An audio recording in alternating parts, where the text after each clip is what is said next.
Bayangkan, di hari pernikahan terbesarnya, seorang gadis dihina bagai pengemis dan dibentak, "Kamu tidak pantas duduk di meja keluarga." Tapi saudarinya tak sadar, pria kaya yang berdiri di altar justru memegang rahasia yang sanggup meruntuhkan seluruh keluarga mereka dalam hitungan detik. Bagaimana seorang anak yang selalu disia-siakan, ternyata memegang kunci kepemilikan seluruh harta keluarga. Nah, sebelum kita bongkar kebenarannya, yuk absen dulu dari mana aja kalian nonton? Jangan lupa like dan subscribe ya biar kita bisa bongkar misterinya bareng-bareng. Ujung jari Larasati kasar, dipenuhi bekas goresan amplas dan bau pelarut kayu yang tak kunjung hilang. Di rumah keluarga kawasan Candi Baru, Semarang ini, bau itu dianggap sebagai pemotor. Rumah berarsitektur kolonial modern itu dipenuhi wewangian bunga lili dan aromaterapi mewah untuk menyambut pesta pertunangan dan persiapan pernikahan Tania, kakak perempuannya.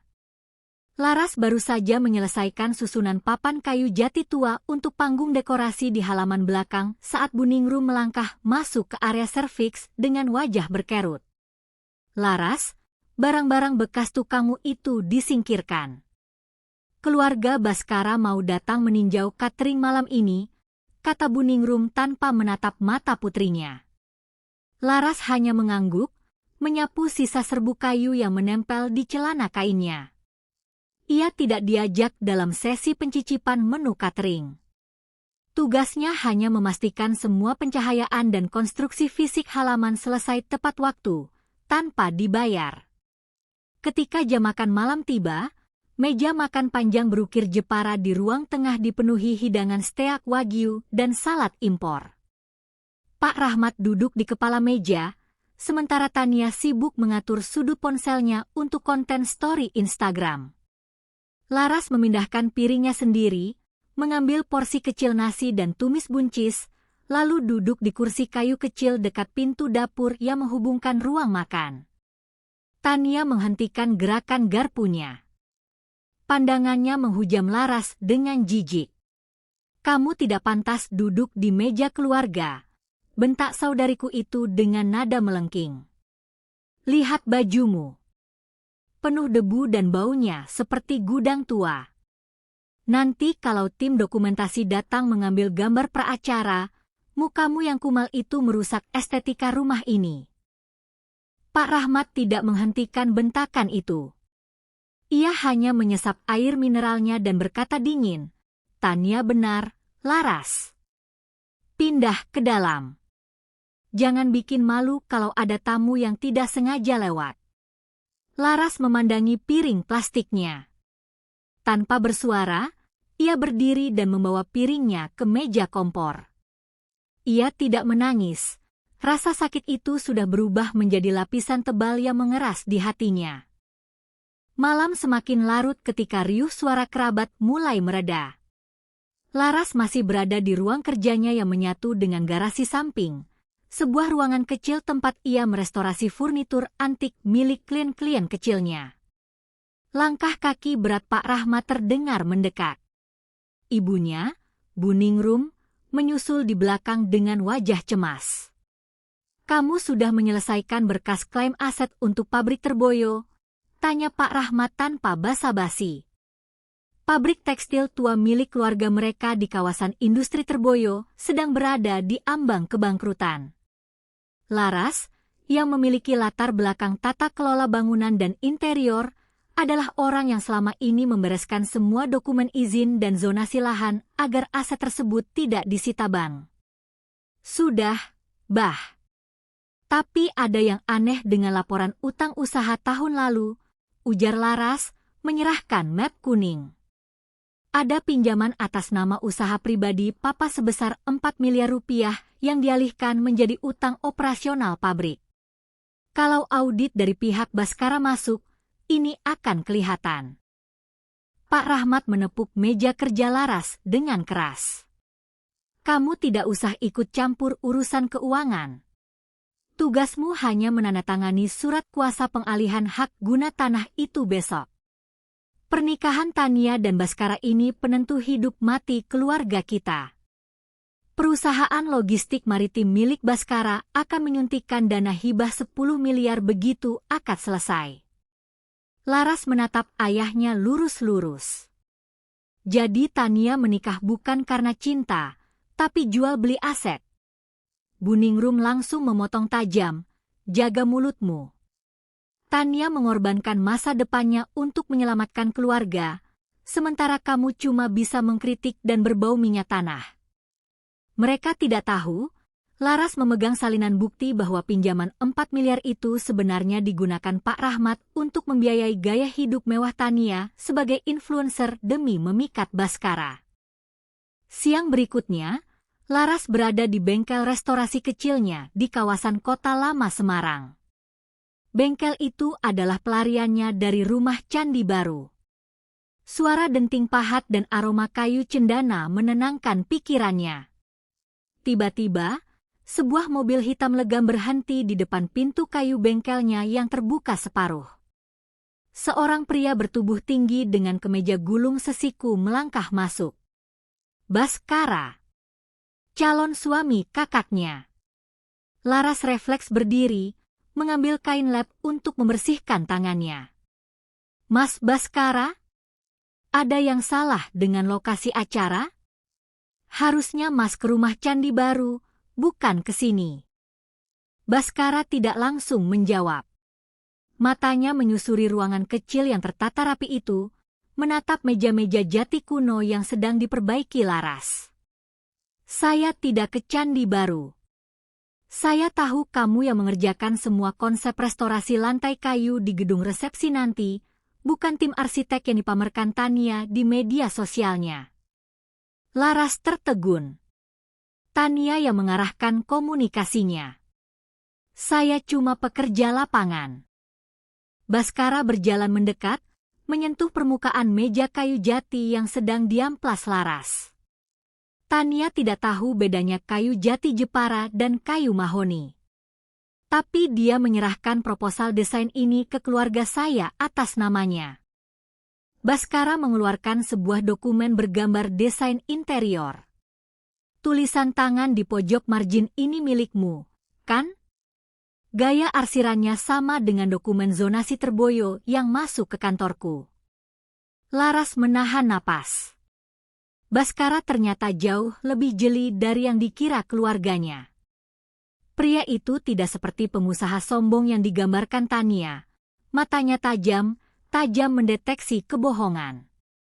Mas Baskara datang ke sini cuma untuk membuktikan Tania berbohong, tanya Laras pelan. Saya datang untuk memastikan siapa yang sebenarnya memegang kendali di balik keluarga kalian, jawab Baskara datar. Dan saya tidak suka ditipu. 3 hari menjelang acara, gladi bersih jamuan makan malam diselenggarakan di sebuah ballroom hotel berbintang di Semarang Bawah.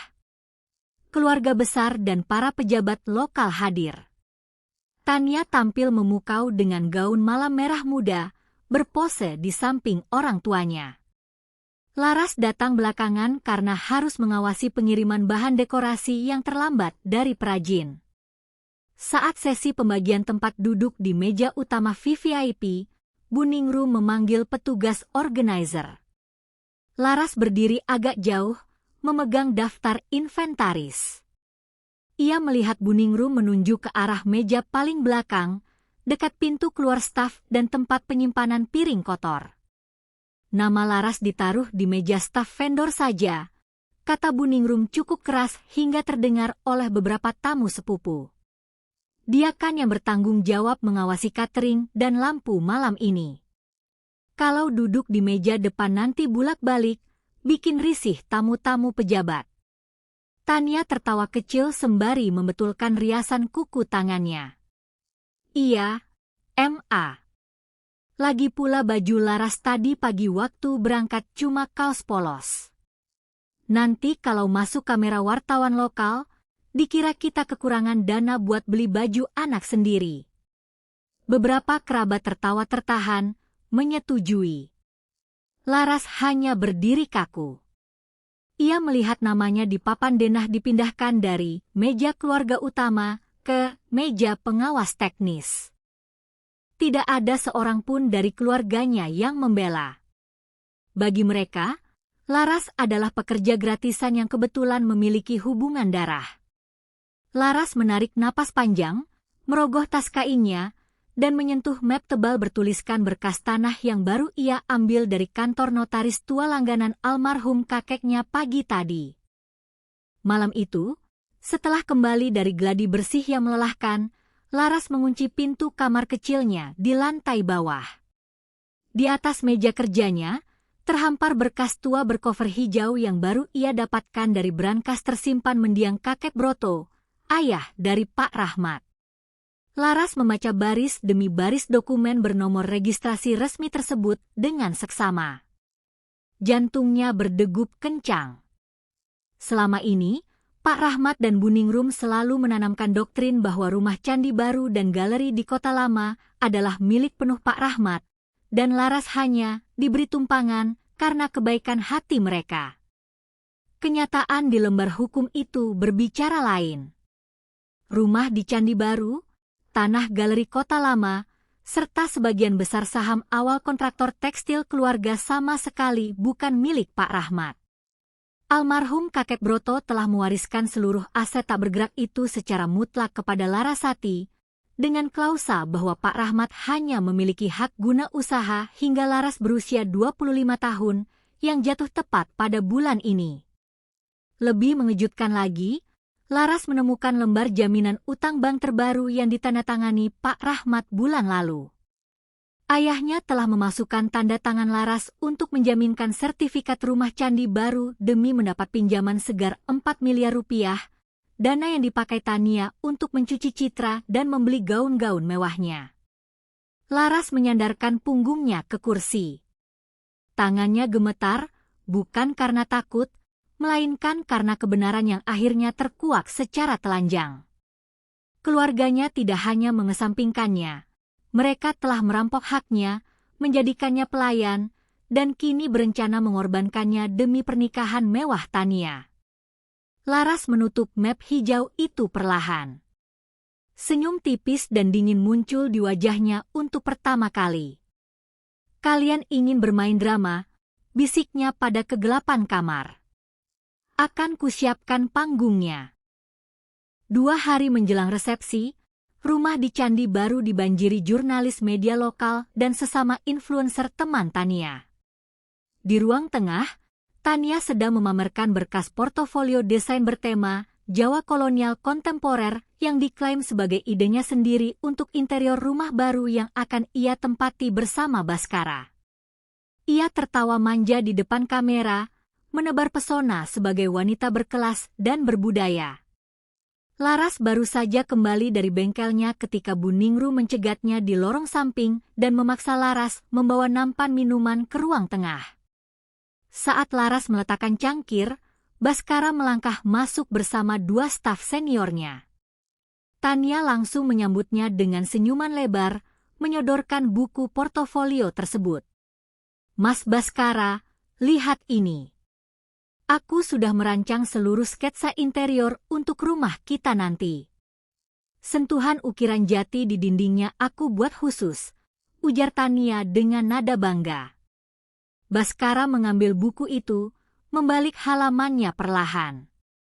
Matanya tertuju pada sebuah sketsa ukiran bunga lotus bergaris tipis di sudut lembar sketsa, sebuah pola teknis yang sangat spesifik.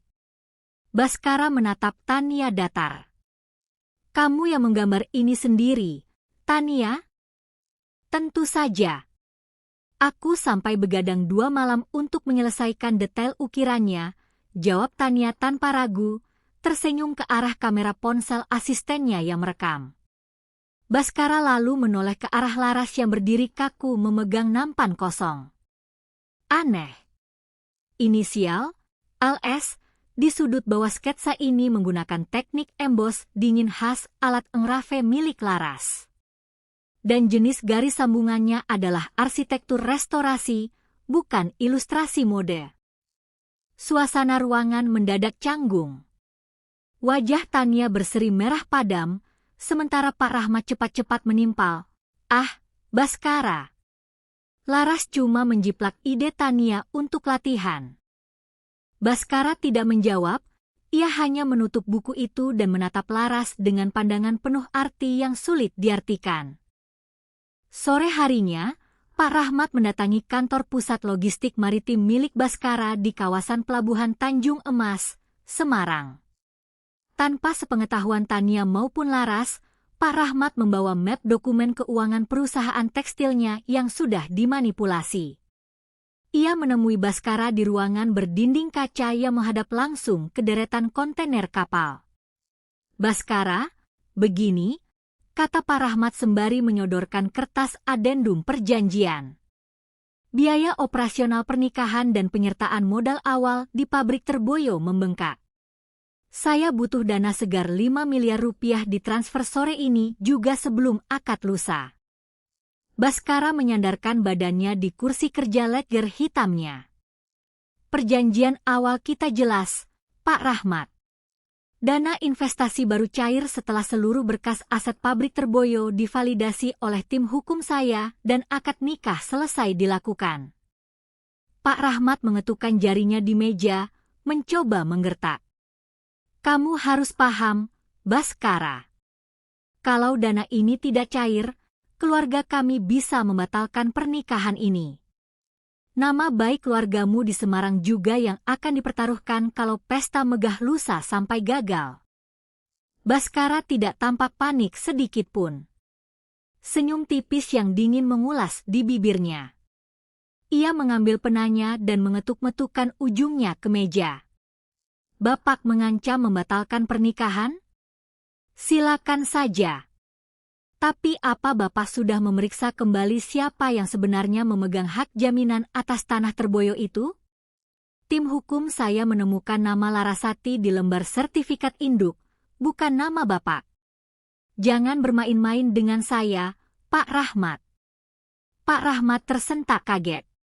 Wajahnya langsung tegang saat menyadari Baskara telah menggali lebih dalam dari yang ia duga. Sehari menjelang hari H, suasana rumah semakin memanas.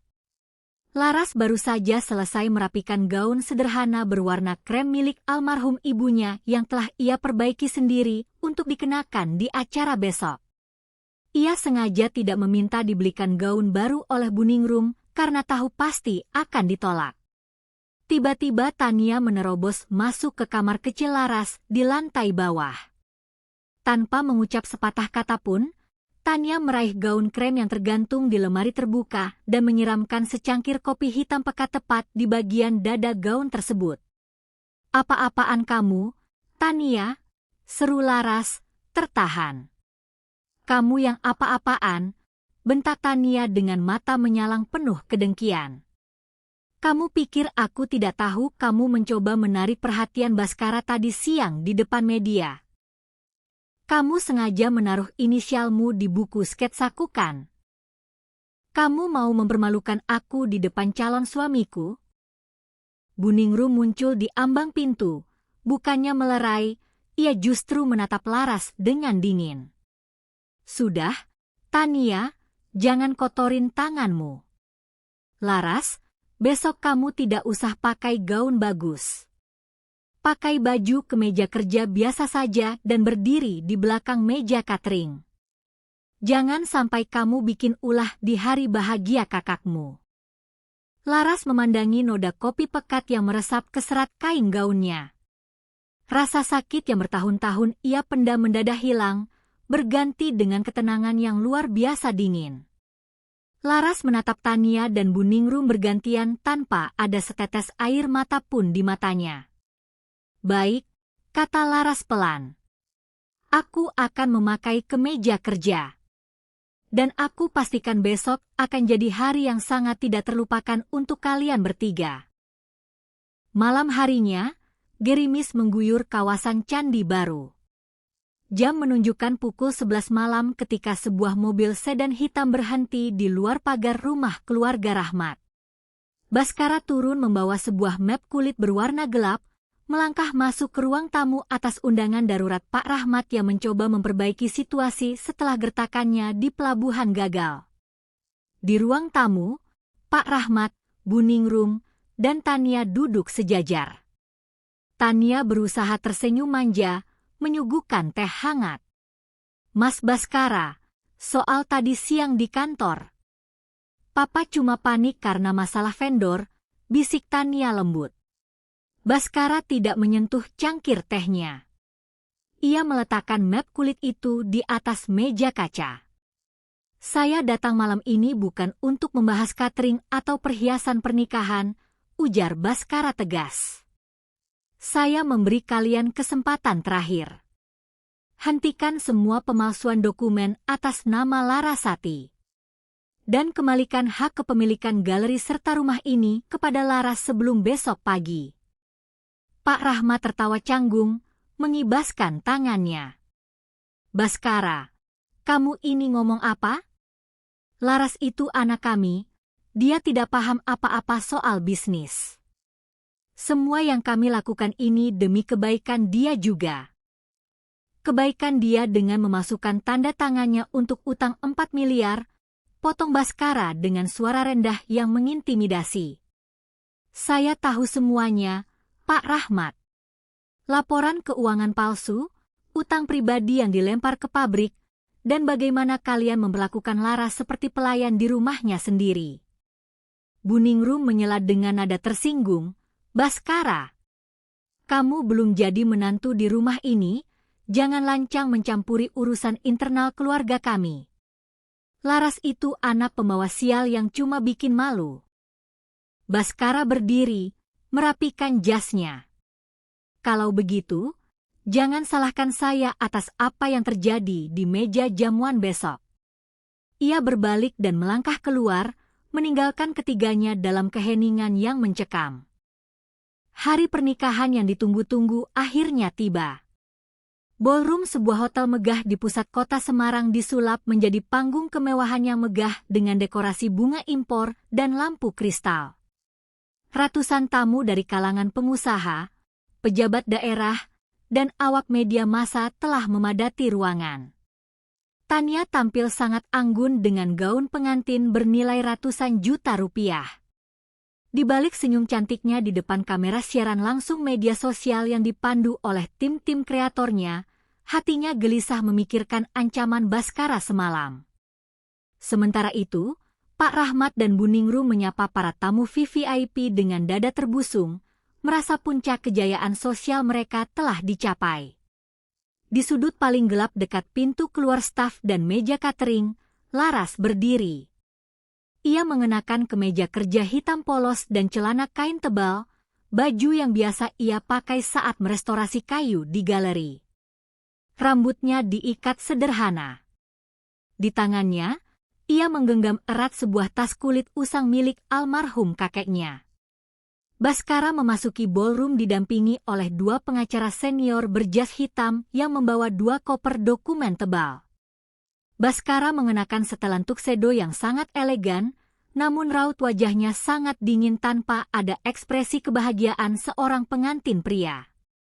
Ketika prosesi penandatanganan berkas kesepakatan keluarga dan jamuan utama akan dimulai di meja VVIP, Baskara melirik ke arah Laras.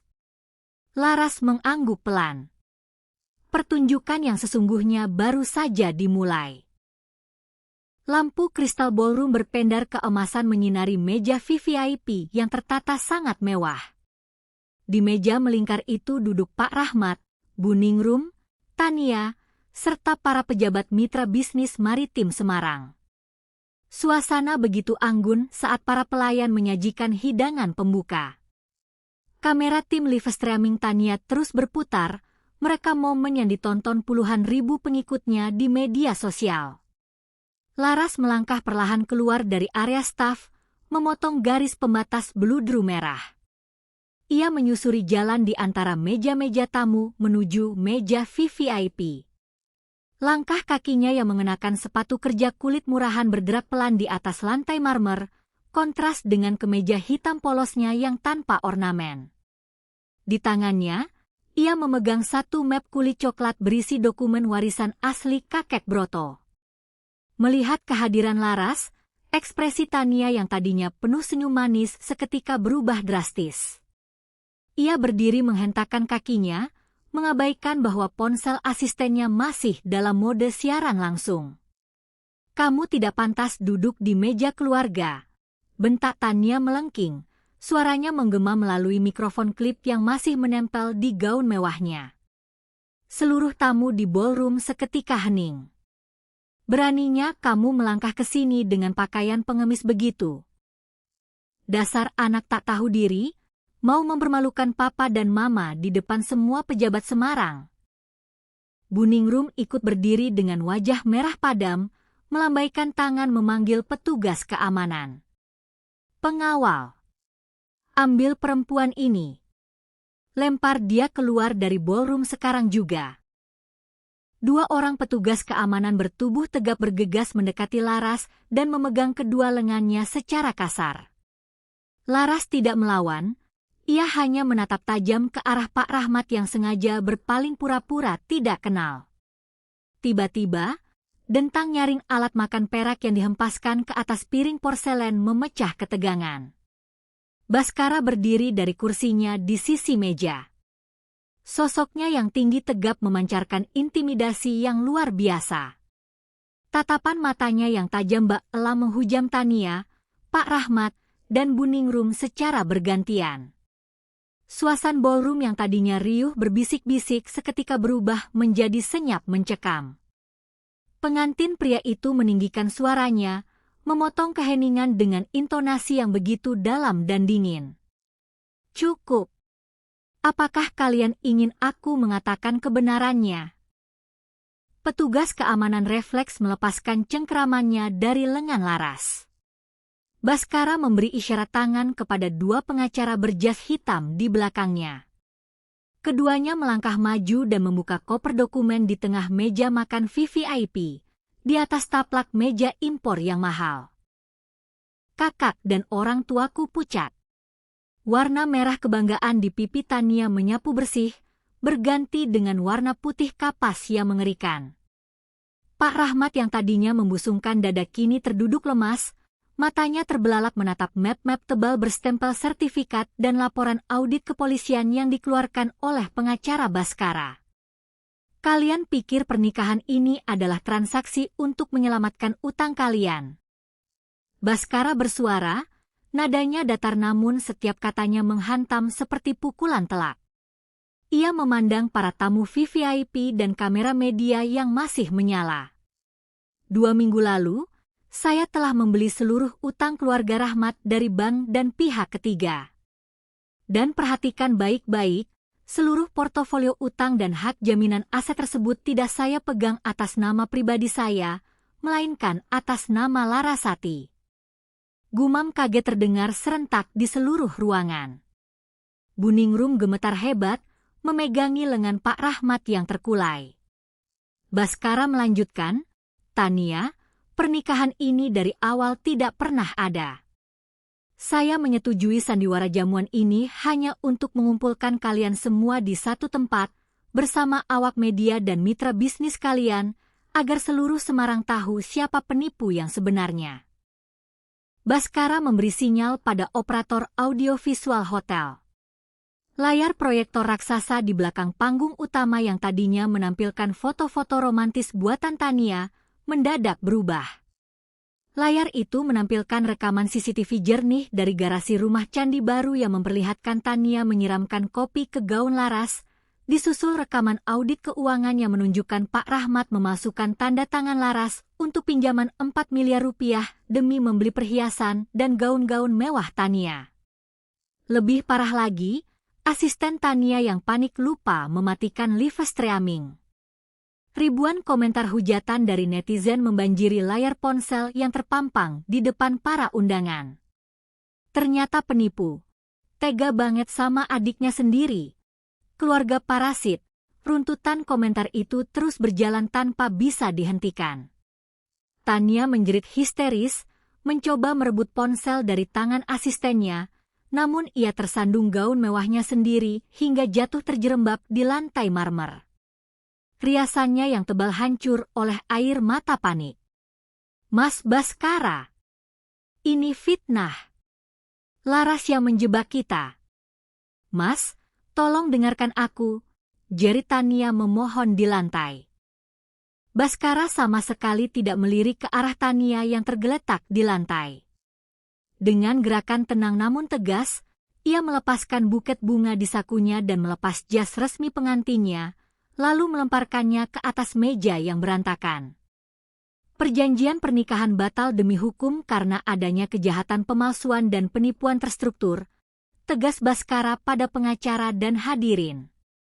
Ia kemudian berjalan melintasi panggung, menghampiri Laras yang berdiri tenang. Baskara menarik sebuah kursi kayu berukir paling megah dari meja utama, memindahkannya tepat ke samping Laras, dan melambaikan tangan menyuruh Laras duduk di sana. Mulai detik ini, kata Baskara dengan suara yang terdengar tajam di seluruh ballroom, Larasati adalah pemilik sah atas rumah Candi Baru, tanah galeri Kota Lama, dan seluruh piutang keluarga Rahmat. Kalian bertiga tidak lagi memiliki hak atas 1 sen pun dari aset ini. Baskara lalu menatap Larasati, matanya melembut untuk pertama kalinya malam itu. Duduklah, Laras. Ini mejamu yang sebenarnya. Hanya dalam hitungan jam setelah skandal di ballroom pecah, dampak kehancuran meluas cepat bak api menyambar jerami kering. Potongan siaran langsung yang merekam bentakan Tania, tangisan histerisnya di lantai, serta dokumen kejahatan keuangan Pak Rahmat menjadi viral di seluruh platform media sosial. Jutaan netizen mengutuk aksi manipulasi keluarga tersebut. Tania kehilangan seluruh kontrak sponsor dalam semalam. Akun-akun media sosialnya dibanjiri komentar pedas, membuatnya mengunci diri di kamar dan menolak keluar karena malu. Sementara itu, para kreditur dan mitra bisnis yang sebelumnya percaya pada reputasi Pak Rahmat mengepung rumah Candi Baru, menuntut pelunasan utang yang selama ini ditutupi rekayasa akuntansi. Pak Rahmat terduduk lesu di ruang tamu yang kini sepi. Telepon genggamnya tak berhenti berdering dari pihak bank dan kepolisian yang mulai melakukan penyelidikan atas kasus pemalsuan dokumen. Buningrum tak henti-hentinya menangis, meratapi nasib gengsi sosial mereka yang hancur berkeping-keping di mata publik Semarang. Topeng kemewahan yang mereka bangun bertahun-tahun di atas penderitaan Laras runtuh tanpa sisa. 3 hari setelah kejadian di hotel, Laras melangkah memasuki rumah Candi Baru. Kali ini ia tidak datang sebagai pelayan atau anak yang disisihkan, melainkan didampingi oleh kurator pengadilan dan 2 tim kuasa hukum. Ia membawa surat penetapan eksekusi aset yang sah secara hukum. Pak Rahmat, Buningrum, dan Tania berkumpul di ruang tengah dengan pakaian seadanya. Tidak ada lagi keangkuhan di wajah mereka. Berdasarkan sertifikat asli warisan kakek Broto dan bukti pengalihan piutang, rumah ini serta seluruh isinya telah resmi disita atas nama saya, kata Laras datar, menyodorkan berkas legalitas.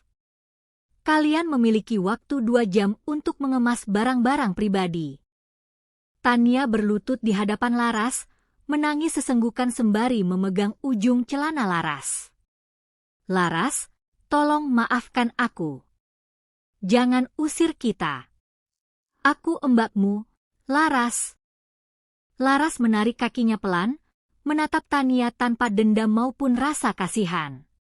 Waktu aku ditaruh di meja catering dan dibentak tak pantas duduk di meja keluarga, kamu tidak pernah mengingatku sebagai adikmu, Tania.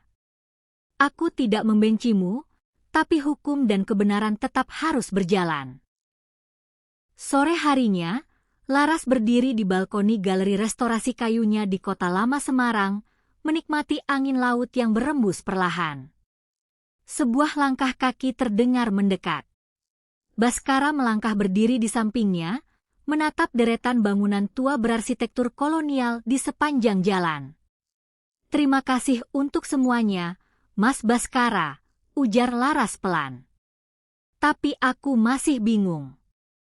Kenapa Mas mau melangkah sejauh ini? Membeli utang keluarga kami dan membongkar semuanya di depan publik.